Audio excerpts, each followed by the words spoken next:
Welcome back, students, to the themes of modernism. And the topic is alienation. First, try to understand the word alienation. Alienation is defined as the sense of being alien or of not belonging to one's own milieu. What is the milieu? It is background, it is society, it is surroundings, it is environment, it is the content as well as the context. And you can also say that alienation means separation from something. And students, it is very important thing to keep in your mind that if the city is considered to be the master trope or the master image or the main image of modernism, alienation is its master theme. What is the major theme? Alienation. Almost all modernist writing deals with alienation in some form. And we can say that primary kind of alienation that modernism depicts is the alienation of one sensitive person from the world. The stream of consciousness technique is the best suited technique to this particular idea or the theme, in which the readers can see the inner feelings of a person and witness his or her essential self along with the actions of the world outside. The sensitive person who is separated from his social milieu, that person is depicted with the help of stream of consciousness technique in this movement, and the readers are able to understand what sort of thoughts are going on in his mind. We can quote the example of James Joyce's protagonist Stephen Dedalus, who stands alienated from his family, his friends, his religion, and his country because of devotion to art and his certainty that nobody can understand and accept him. He was certain that the persons around him, they were unable to understand his devotion, his love to art. Next example can be quoted as Virginia Woolf's heroines, who are doubly alienated from the world because of their status as women, because of their sex as women, and they are not allowed to participate in the world of politics, in the world of education, in the world of economics. Third example can be highlighted here, T.S. Eliot's narrators, and most notably his narrator in Prufrock, in the love song of J. Alfred Prufrock. His narrators are confronted by a world that is just broken shards of a discarded whole. Everyone else seems to walk through the world calmly, but they cannot. These narrators cannot. And the last example is of Ezra Pound. For him, it is the world itself that has been alienated. What was alienation for Ezra Pound? That it is the world itself that has been alienated by the forces of greed from what should truly be historical heritage. So, Ezra Pound took the world as the greedy place, and the human beings around him were greedy. So, being the poet, he was the sensitive person of society, he was a very tender hearted person, and he was an artist.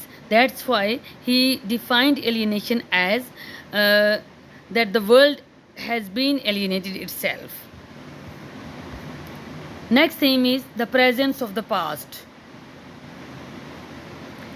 Surrounded by the debris of all the smashed certainties of the past, modernist writers looked at the contemporary world as a directionless place. The world was a directionless place. It was not at all directed by anyone.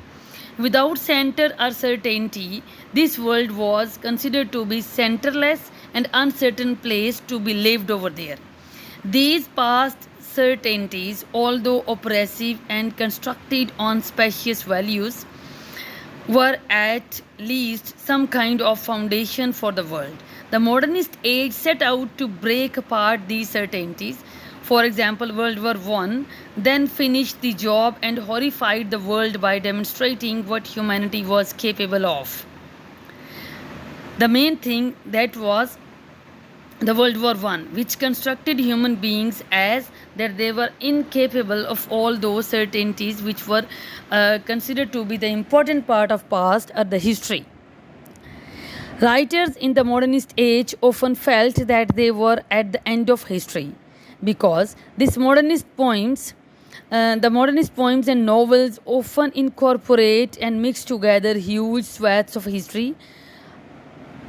Allusion, which is a brief references to people, places, things, or even languages and literature, was a characteristic in modernist literature.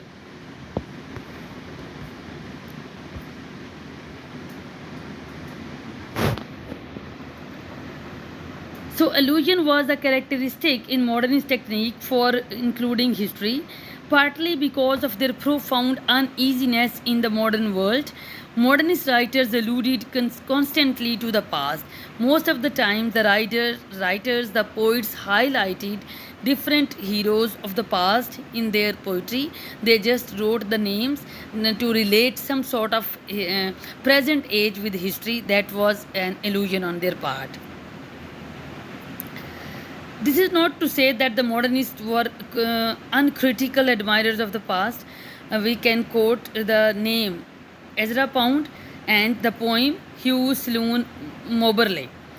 He wrote that the World War I's vast slaughter was ultimately for the purpose of defending an old, gone in the teeth, you may say that old bone, gone in the teeth, a botched civilization, too gross of broken statues, and a few thousand battered books. This was the image which he gave in the form of illusion in his poem. Then Joyce's hero, Stephen Dedalus, says that history is a nightmare from which I am trying to awake, and the Irishmen who live in past glories are portrayed as buffoons and fools. But both of these writers' works are filled with allusions to the past, and almost all of the important modernist writers as well incorporate in their work the belief that the past exists in the present. Ezra Pound, for example, can be quoted, and he called his poem The Cantos, a poem including history, and the list of allusions in that poem has over 10,000 entries. So, it is one of the important aspects of modernism that the present lives or exists with the help of the past, and you can say that the past is being highlighted by all these writers in with the help of the past examples, with the help of the past heroes. This was all about the themes of modernism.